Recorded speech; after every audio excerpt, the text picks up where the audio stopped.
Got a little twist there. Well, let's cross live then to Brussels. We're going to speak to our correspondent, Dave Keating, who joins us from there. Dave, it seems no deal for now, with some pretty pessimistic language being thrown around.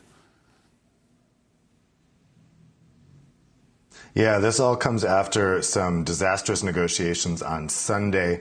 They were really the last opportunity to try to get a deal before this summit, and they collapsed.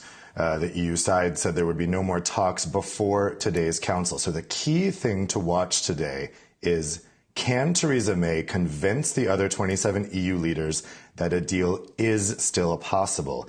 If she can convince them of that, then we're looking at another couple weeks to another Brexit summit in November, where everyone will hope that they can get a deal. But if the EU 27 doesn't believe that a deal will be possible in 4 weeks, then they may just start preparing for a no-deal scenario. We could even see a scenario where they say, you know what, there's no point in having another summit in November, because what is possible in another couple weeks that hasn't been possible in a year and a half. So this is a really key, challenging moment for Theresa May today. We will see what's possible. She is in an extremely difficult situation domestically. Really, it seems like any kind of solution that she can come up with will not be acceptable to a lot of people back home. Now, the EU leaders know that. There was an op-ed written in newspapers across Europe today by former Prime Minister Tony Blair and two former Deputy Prime Ministers, Nick Clegg and Michael Heseltine, asking EU leaders to please give the UK some extra time. Now, they're saying give them some extra time to have a second referendum. We will see what comes out of today, but right now everyone's feeling pretty pessimistic here.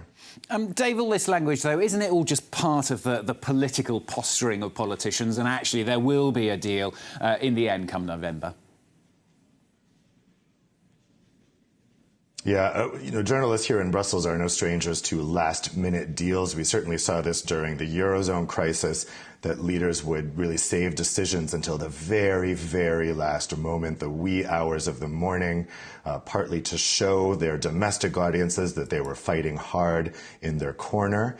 Theresa May need the optics of having resisted until the very last minute so that she can go back home and say, look, nothing else was possible. I tried until the very last minute. Also, EU leaders can say, look, we fought our corner until the very last moment, and we were really staring down the cliff edge, and we had to give these concessions to the UK. So we'll see. That is often how things work here in Brussels.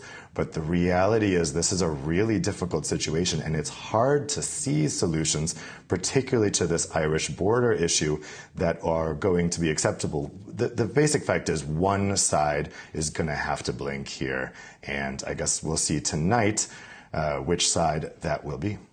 Dave, thanks very much. Dave Keating, our correspondent, speaking to us live there from Brussels.